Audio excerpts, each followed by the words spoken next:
और चलिए तमाम खबरें अब आपको विस्तार से बताते हैं। उत्तर प्रदेश विधान परिषद की 3 स्नातक और 2 शिक्षक निर्वाचन सीटों के लिए हुए चुनाव की मतगणना और इसे लेकर राज्य विधानमंडल के उच्च सदन की गोरखपुर फैजाबाद स्नातक निर्वाचन क्षेत्र, कानपुर स्नातक निर्वाचन क्षेत्र और बरेली मुरादाबाद स्नातक निर्वाचन क्षेत्र, इसके अलावा इलाहाबाद झांसी शिक्षक निर्वाचन क्षेत्र और कानपुर शिक्षक निर्वाचन क्षेत्र के लिए पिछली 30 जनवरी को राज्य के कुल 39 जिलों में मतदान हुआ था।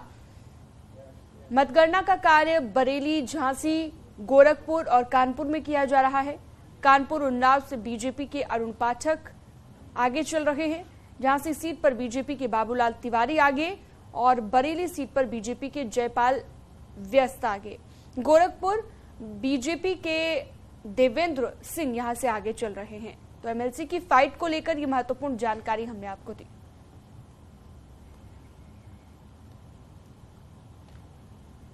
तो एमएलसी चुनाव की जंग को लेकर हम बात कर रहे हैं और इसे लेकर मतगणना जारी है। लगातार जो अपडेट है वो आप तक हम पहुंचा रहे हैं। बीजेपी 4 सीटों पर अभी आगे चल रही है और बीजेपी के बाबूलाल तिवारी हैं प्रत्याशी यहां से जो आगे चल रहे हैं झांसी सीट पर।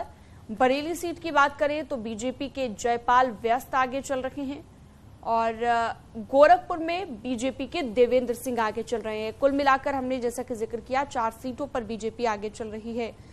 अगर हम विधान परिषद के आंकड़े की बात करें तो समाजवादी पार्टी के पास 9 सीटें हैं अभी और ऐसे में 10 सीटें समाजवादी पार्टी हासिल करना चाहेगी ताकि नेता विरोधी दल की भूमिका निभा सके। और ऐसे में बीजेपी के पास आंकड़ा तो काफी है, 80 के पार यह आंकड़ा है, लेकिन बावजूद इसके बीजेपी अपनी ताकत को विधान परिषद में भी बढ़ाना चाहेगी।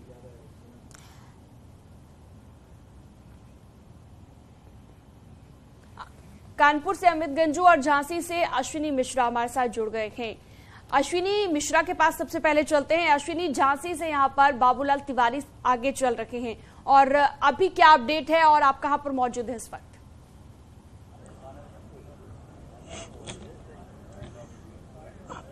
देखिए, हम इस समय जहां मतगणना चल रही है कोठारी हाल बुंदेलखंड कॉलेज में, वहां पर मौजूद हैं। फिलहाल रात भर मतगणना चली है और अब जो जानकारी मिल रही है वो कहीं ना जानकारी मिली कि जो भाजपा प्रत्याशी हैं वो बाबूलाल तिवारी, वो देखिए सामने आते हुए दिखाई दे रहे हैं।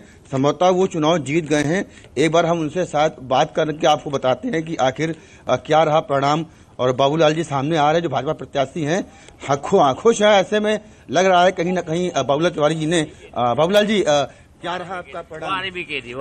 क्या रहा परिणाम अभी देखो फाइनली जो ऑथेंटिक है अभी जब बताया जाएगा तब मैं बता दूंगा। अनाधिकारिक क्या रहा? बात की अनाधिकारिक आपकी जीत का लोग जश्न मनाएंगे? ऐसा है, पार्टी कार्यकर्ता जश्न मनाएंगे। अभी गिनती हुई है जो, तो अभी वहाँ से ऑथेंटिक अभी सूचना नहीं मिली। जब ऑथेंटिक सूचना मिल जाएगी मैं सबको बता दूंगा। जिम्मेदारी आप पे बढ़ेगी? जिम्मेदारी बढ़ेगी और फिर जिम्मेदारी हम वैसे प्रिंसिपल रहे हैं तो अब अगर हम छोटी सी बात इस तरह कह दें प्रशासन की जब डिक्लेयर कर देगा तो हम आपको बता। पहली बार आप इस सीट पे खड़े हुए, पहली बार ही आपने यहाँ पर तरीके से माना जाए कि आप जीत तब सपा और जो निर्दलीय प्रत्याशी आरोप लगा रहे हैं आपके ऊपर की धांधली हुई है, क्या कहेंगे? आर की चीज है। एक बात और बता दें, हमारे एक एक कार्यकर्ता रात दिन इतनी मेहनत की, देख रहे हैं रात भर के जग रहे हैं लोग, वो कह रहे हैं धांधली हुई। धांधली कैसे हुई है? किस बात की धांधली?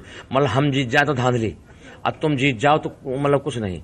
अभी मान सिंह जीत करके यहाँ से सपा के गए थे तो धांधली नहीं हुई। मतलब हमारे बीजेपी जीत गई, हम जीत गए तो धांधली लग रही है लोगों को। क्या यार, बिल्कुल उल्टी बातें करते हैं लोग। तमाम मुद्दे उठाए थे, बेरोजगारी की और बढ़ती महंगाई की। माना जाए कि शिक्षकों ने नकार दिए मुद्दों को सब विपक्ष के। शिक्षकों को हम पर विश्वास है, बीजेपी पर विश्वास है कि जो कुछ करेगी इस देश के लिए, राष्ट्र के लिए और शिक्षकों के लिए। बिल्कुल अश्विनी, आपके पास वापस लौटेंगे। कानपुर से हमारे सहयोगी अमित गंजू हमारे साथ जुड़े हुए हैं। अमित, क्योंकि एमएलसी चुनाव का जंग जारी है और देखा जा रहा है कि बीजेपी हर जगह से आगे, अभी आपके पास क्या अपडेट है अमित? देखिए शिनू जी, मैं आपको बताना चाहूंगा इस वक्त न्यूज 18 की टीम आप देख सकते हैं प्रवेश मतगणना कार्मिक, ये वो जगह है जहां से काउंटिंग पूरे कल मॉर्निंग से चली, लगभग 24 घंटे का कर्मचारी डटे हुए हैं अपनी ड्यूटीज पर लगातार, पूरा दिन पूरी रात। और अगर बात की जाए परिणामों की तो परिणाम ऑफिशियली अभी घोषित नहीं हुए। अगर बात की जाए शिक्षकों की तो राज बहादुर सिंह चंदेल ने जैसे पहले राउंड, दूसरे राउंड, तीसरे राउंड, चौथे राउंड, जैसे राउंड्स बढ़ते गए वैसे वैसे गैप बढ़ता चला गया। अगर माना जाए तो शिक्षकों में राज बहादुर सिंह चंदेल जो निर्दलीय हैं उनकी ऑफिशियली घोषणा होना अभी बाकी है, क्योंकि 50% वाला जो सिनेरियो होता है उससे 1% ऊपर वाले में वो फाइनल टच दिया जा रहा है। ऐसा माना जा रहा है कि अगले कुछ समय बाद, कहा जाए 1 घंटे के या 1.5 घंटे के अंदर ये वाइंड अप हो सकता है। और बात रही स्नातक की, तो स्नातक में अरुण पाठक बढ़त बनाए हुए हैं। एक राउंड्स की बात की जाए जैसे 3800, 5000, 11,500, मतलब ये बढ़ता चला गया और पूरी रात। हाँ, हालांकि कुछ लोगों ने इसमें ऑब्स्ट्रैक्ट भी लगाना चाहा। अगर यहाँ जो जहाँ मतगणना स्थल पे हम खड़े हैं वहाँ लगभग 2 घंटे के आसपास की ऑब्स्ट्रैक्ट भी लोगों ने कोशिश की। पहले बार धरने पर बैठे, कहीं 15 मिनट। बिल्कुल अमित, आपसे हम लगातार जानकारी लेते रहेंगे, आप बने रहिएगा हमारे साथ पास। दोबारा लौटूंगी मैं आपके पास। गोरखपुर से रामगोपाल द्विवेदी भी हमारे सहयोगी जुड़ गए हैं। रामगोपाल, गोरखपुर से बीजेपी के प्रत्याशी देवेंद्र सिंह अभी आगे चल रहे हैं, कितने वोटों से आगे है और क्या जानकारी, कुछ अपडेट मिल रहा है आपको? बिल्कुल, गोरखपुर से अपडेट यह है कि जो भाजपा के प्रत्याशी हैं देवेंद्र सिंह वो विजयी हो चुके हैं। हालांकि अभी आधिकारिक रूप से उनको घोषित नहीं किया गया है, इसमें आधे घंटे का वक्त लग सकता है।